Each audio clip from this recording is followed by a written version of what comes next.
Welcome to Story Chat Radio. We are book editors Carly Hayward and Jenny Chappelle. Every month we watch a different movie with an eye for storytelling and novel writing. We use our years of training and experience editing novels to break down each movie's storytelling elements to help you improve your novel in progress. Warning, Jenny ruins everything. Hey, you ruin things too. So don't be surprised if there are spoilers. On this episode of the podcast, we are discussing the holiday classic, The Nightmare Before Christmas. Here come the spoilers. Jack Skellington, aka the Pumpkin King, leads Halloween Town in organizing the annual Halloween celebrations. But he's tired of the same thing every year and wants something new. Out in the woods, he finds several trees with doors to other holiday-themed worlds and stumbles into the door leading to Christmas Town. Jack returns home to show everyone what he found there and find a way to explain its strangeness. And he ultimately decides Halloween Town should take over Christmas this year. Jack assigns the residents of Halloween Town many Christmas-themed jobs, and they do it in, like, the most Halloween way possible. Sally, who we were just discussing whether she is more like Frankenstein or more like a scarecrow. Debatable. But she is a creation of the local mad scientist, Dr. Finkelstein. And she has a vision of a burning Christmas tree and warns the town that their efforts will end in disaster. Jack is on a roll and dismisses the warning and assigns her with making him a Santa Claus suit. He also tasks the mischievous trick-or-treating trio, Lock, Shock, and Barrel, with bringing Santa to Halloween Town and tells Santa he will be handling Christmas in his place this year. Against Jack's wishes, they deliver Santa to Jack's longtime rival, Oogie Boogie, who is a boogeyman with a passion for gambling and who plays a game with Santa's life at stake. Sally attempts to rescue Santa, but is captured.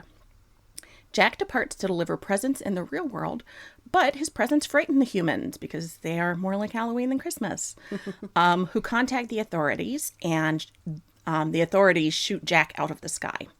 But Jack survives and crashes in a cemetery, but Halloween Town believes him to be dead. He feels bad about the disaster he caused, but realizes that this has reignited his love of Halloween. Determined to fix his mess, Jack returns home to rescue Santa and Sally and defeat Oogie. He apologizes for his actions to Santa, who is furious, rightfully so, but assures Jack that he can still save Christmas. Halloween Town celebrates Jack's survival and return. Santa makes it snow in Halloween Town, which fulfills Jack's original dream of bringing the Christmas spirit to his people. Carly, what did you think of this movie? I love this movie. I just love the art style. I'm a big claymation fan too.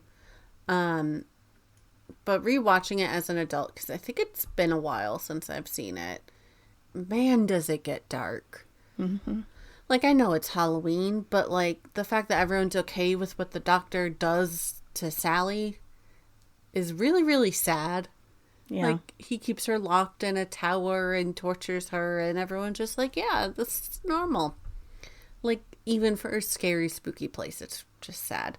It is. And I kind of love / find it very sad that everyone in town just wants to make Jack happy. So they try to, like, change themselves and their whole being for him.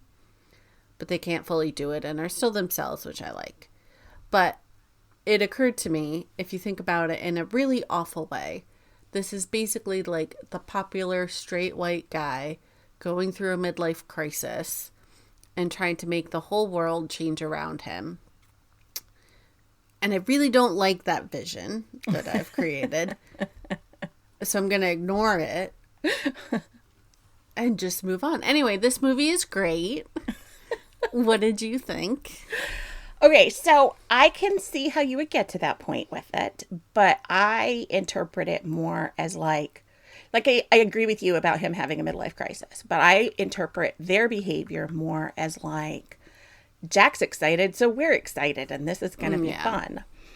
Like, we get to have Halloween Part 2. Like, who doesn't want Halloween Part 2? That's true.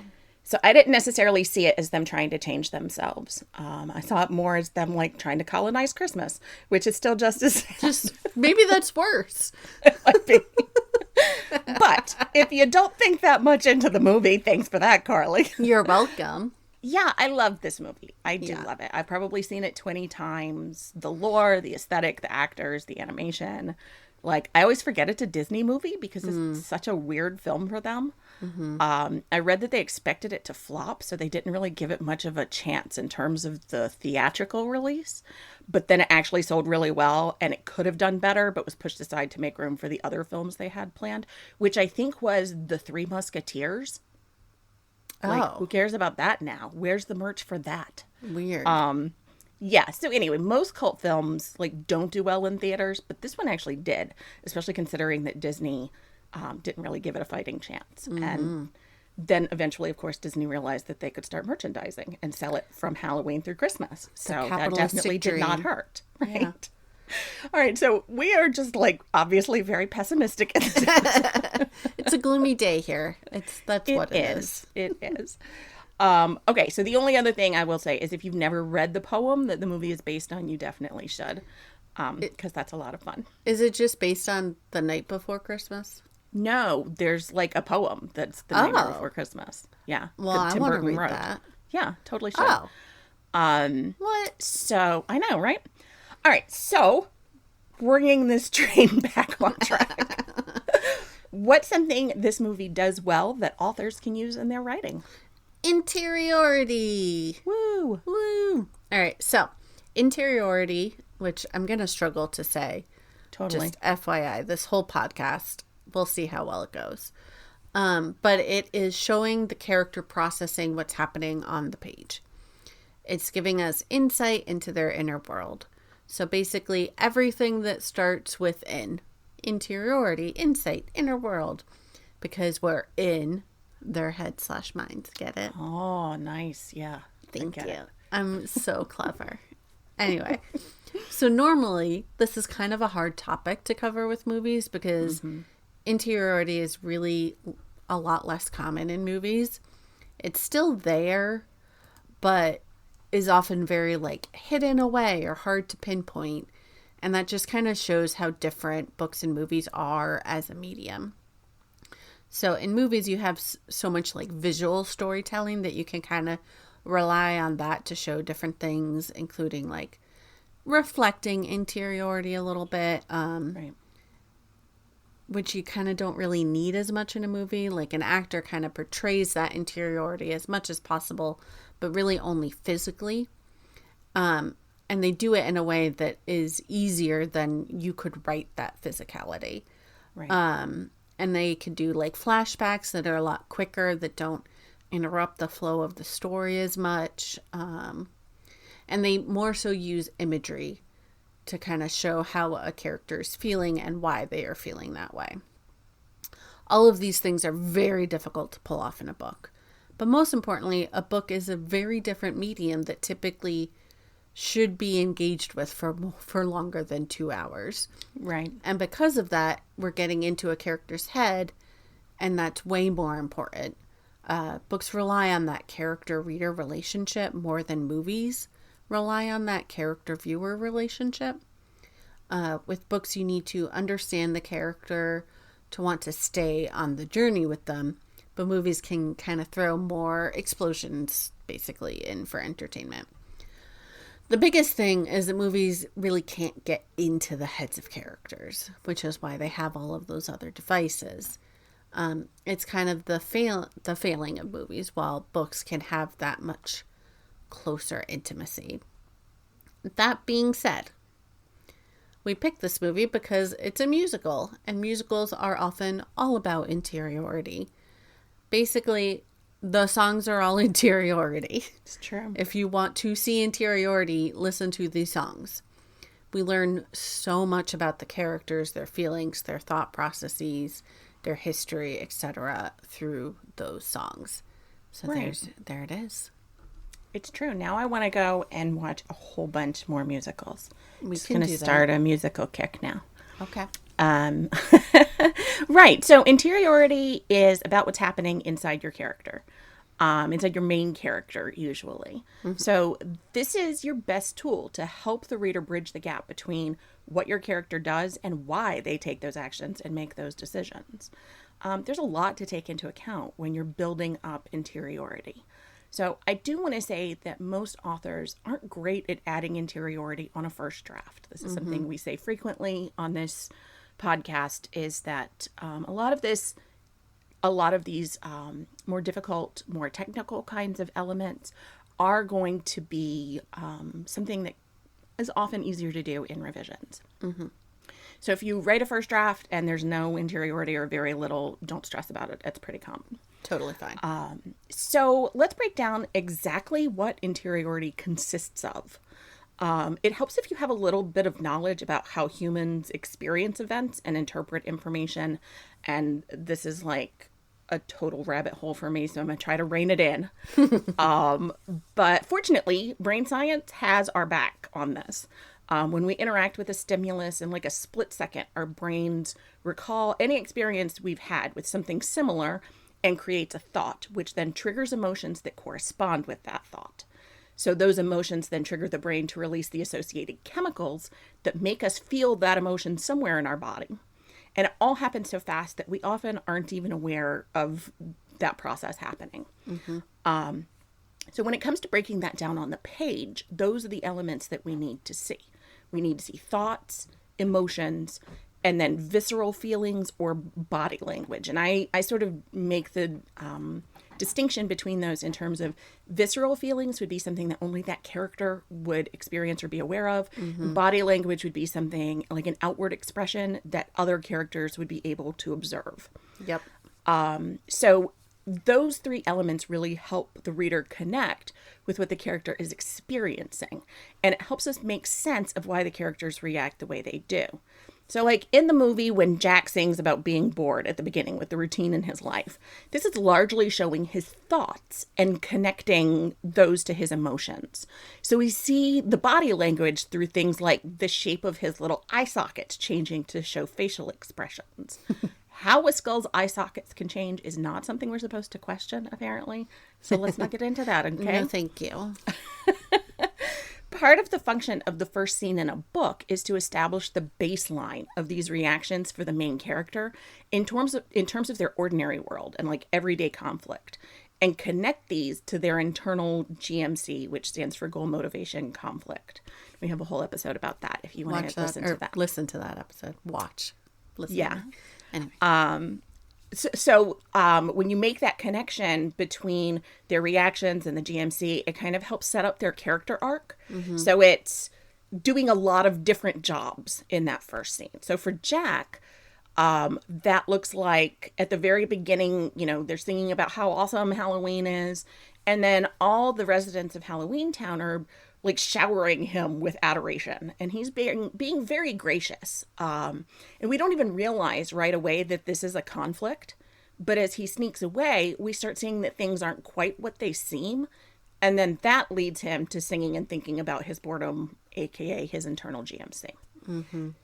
So here is my regular plug for the Emotion Thesaurus and One Stop for Writers in general, because their thesauruses are super helpful when it comes to interiority. It's a good plug. I make it daily, I feel like. Right.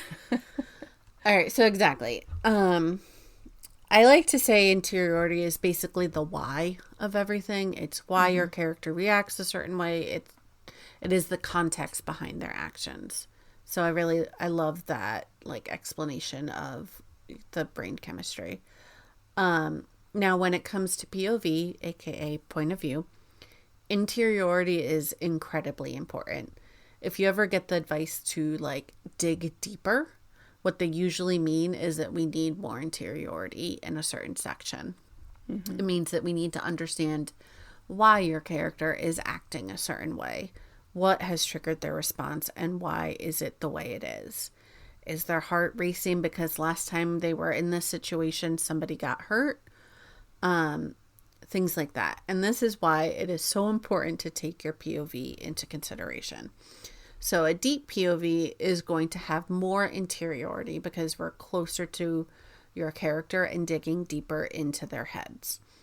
The balance of interiority versus exterior action will be different depending on narrative distance, but it's still like necessary in any story.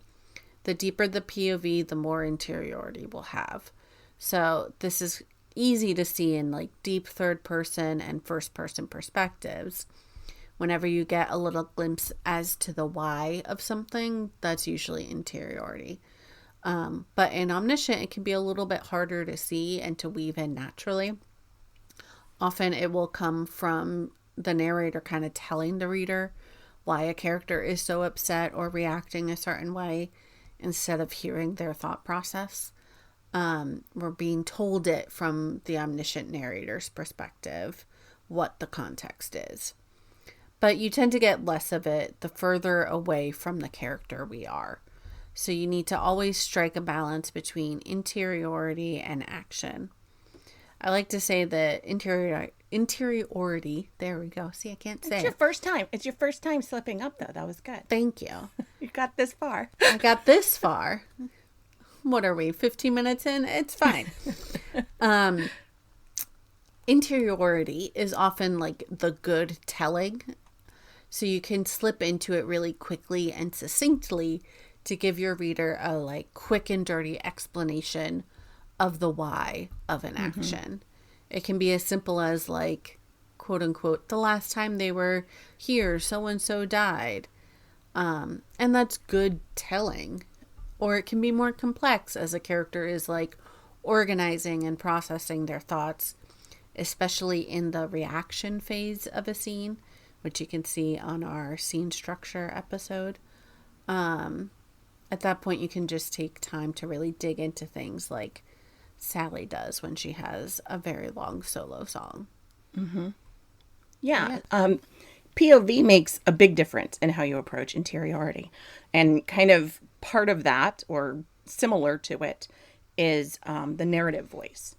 So remember that voice is essentially how you show the narrator's personality. Most of the time, this is going to reflect the main character. But even when it doesn't, narrative voice can inject micro tension, which shows that there is something more beneath the surface of events. We also have an episode on micro tension. Sure do. So really consider how the narrator's personality might lead them to comment on or notice things that someone else might not, and how that can reflect what's going on inside the character. So like Carly was saying a minute ago, like movies use different techniques to reflect interiority.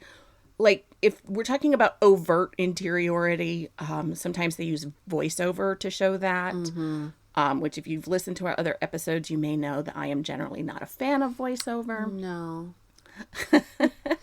In this movie, the songs are what shows the interiority, which is much more engaging to me. Yeah. I've been told there are people who don't like musicals, but I don't think that's true. I don't get it. Yeah, it sounds fake. So part of the way it gets across what the character is feeling is with the tone of the song. So like Sally's song that Carly just mentioned is where she's thinking about how everyone is all excited about the plan to take over Christmas, but she's genuinely worried what it will mean for Jack. And so like the song itself is very slow and sad. So in a book, like this is easiest with first person or third person because the narrator and the main character are the same. But in terms of voice, that's just in terms of voice, that's just like how the main character would express that interiority in their own mind. So you're basically just showing how a character thinks. Yeah. So the voice for first person or a deep third person is going to be very similar to like the way they speak to other people, that kind of thing. With a limited third person or omniscient, it can be trickier because the narrator's voice and personality may not match exactly what the character is feeling. So, like, to use my favorite example of omniscient narrators in a series of unfortunate events, there's always the sense that the narrator is sad for the characters, even when something good happens to them, which I find endlessly amusing as a reader, which is part of why I love that narrator so much. But back to my point, which is that the sad voice actually creates a contrast that highlights how happy the characters are. And so that emphasizes their interiority, their feelings, their reactions. through that personality of the narrator. Totally. It's brilliant. It's Yeah. brilliant. And that balance also varies by age category and genre quite a bit. So all books have some level of interiority, but often like middle grade books have less of it. Part of that is that the characters have literally less history to draw from, being under 13ish. But it also is because the audience has less patience for long sections of interiority. So you want to keep those moments kind of simple and to the point. Whereas, like, a really moody YA book or an adult romance are going to have a ton of interiority because that is what the reader is looking for there. In an adult romance, most of the conflict is interior conflict, and it is about how the characters will grow into a person that can be in that relationship. Right. Because of that, they have a lot of interiority to kind of express their biggest obstacles and things like that. All those big obstacles are gonna come from their past history and their past mistakes. So we really kind of need to dig into the why of their reactions at any given moment. Why can't they be together? Well, obviously because they had their heart broken before, etc. And then when it comes to YA, well, like all the moody teens are sitting around thinking about their ennui. So a book for them should reflect that. Or was that just me? Like, have I discovered some interiority of my own? I don't think so. I think it's most teenagers. Right? We all thought about our ennui and just kind of sat around. Yeah. And, there's a whole conversation about like how many adults are actually reading YA. But I think that's part of what adults who read YA like about it is that it has all of that deeper interiority. Exactly. They like the ennui. And we love the ennui. Anyway, so really take into consideration the reader you are aiming for and the genre expectations when you are playing with your interiority.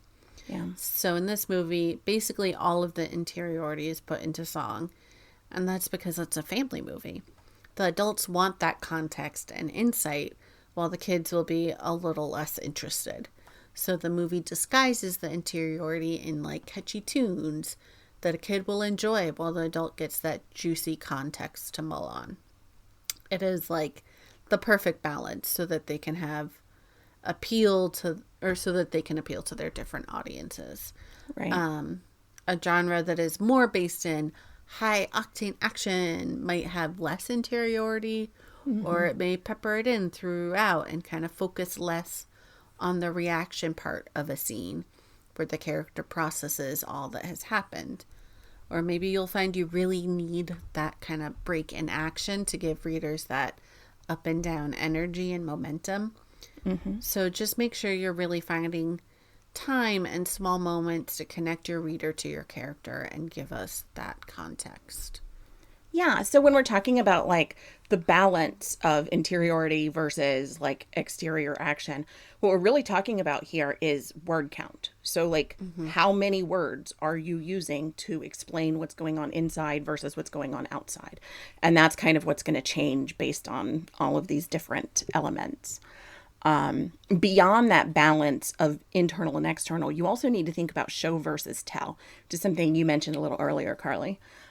This is definitely one place where movies and books really differ.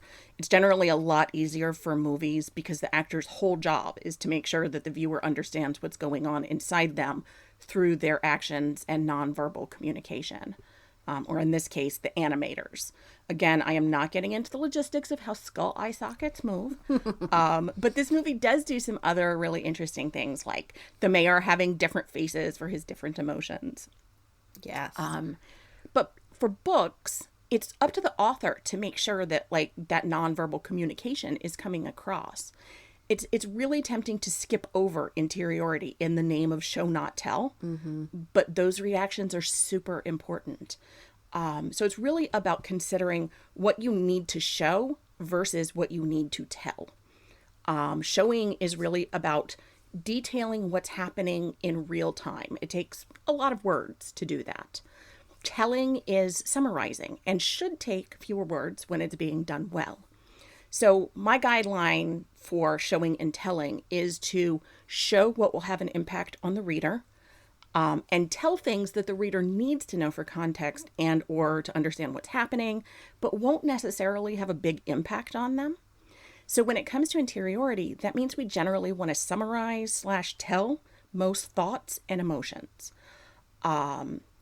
I do want to have just insert a quick note here that despite common writing advice, yes, it is totally okay to name emotions. Sure is. In fact, sometimes it's even necessary because it can be confusing if you rely solely on body language.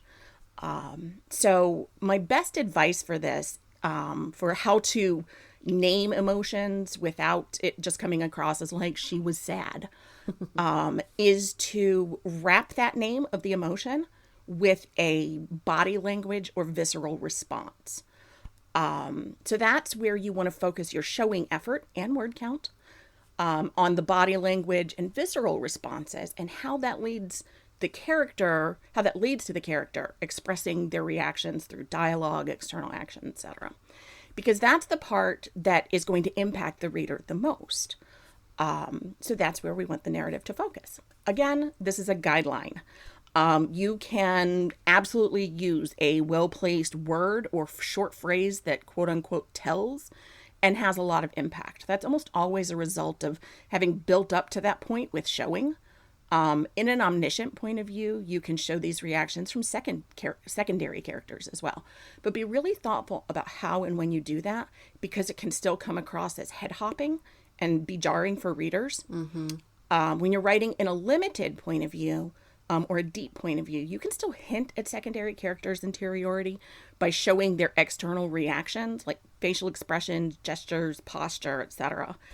And then having the narrator draw conclusions about those external reactions.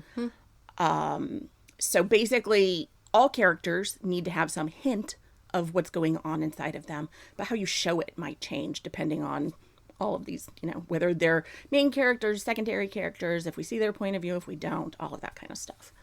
Lastly, I just want to mention that when you establish the characters' GMCs early in the story, it means that a lot of the interiority will be more calling back to that GMC than having to give a bunch of new information.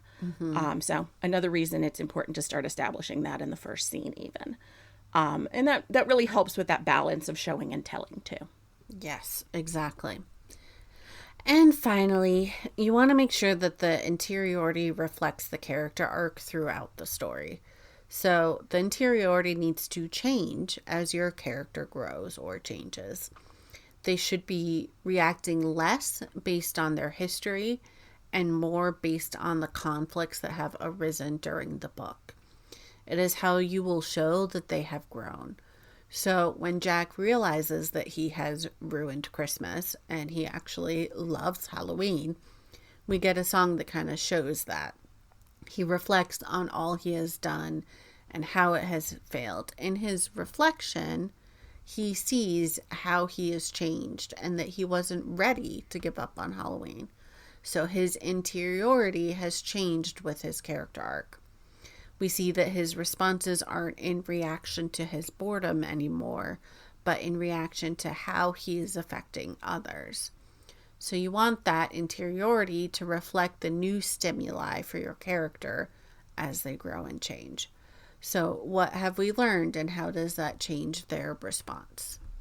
Books are about characters changing, and if we go back to Jenny's lovely brain chemistry explanation, we see that our minds are processing a lot of information very quickly. And in order to change a character's response, you need to change the stimuli that informs on their response. So we really need to change the interior stimuli throughout the book. So slowly replace that original context with new moments from your story. And as these moments replace that history, the character will start to respond differently. So as their character arc changes, the interiority will shift and reflect that. Very therapy-esque of us today. I know. As usual. As usual, we get We really should just be therapists, I guess. I don't know. If this whole editing thing doesn't work out, we can start a therapy practice together. Perfect. Absolutely will have no authority at all. All right. So next month, we're taking a little hiatus for the holidays and to maybe work on something special. No promises. But we'll be back in January with a mystery movie, just in case our original pick isn't available anymore. But if you do have something you really want us to watch, feel free to send us a message on any of the platforms. Yeah, you can find our podcast on our website, storychatradio.com, or you can follow us on YouTube, Spotify, Apple Podcasts, Google Podcasts, or many other streaming services. While you're there, please leave us a rating. You can also follow us on X, formerly known as Twitter, and Instagram @StoryChatRadio. Thanks for joining in our nonsense.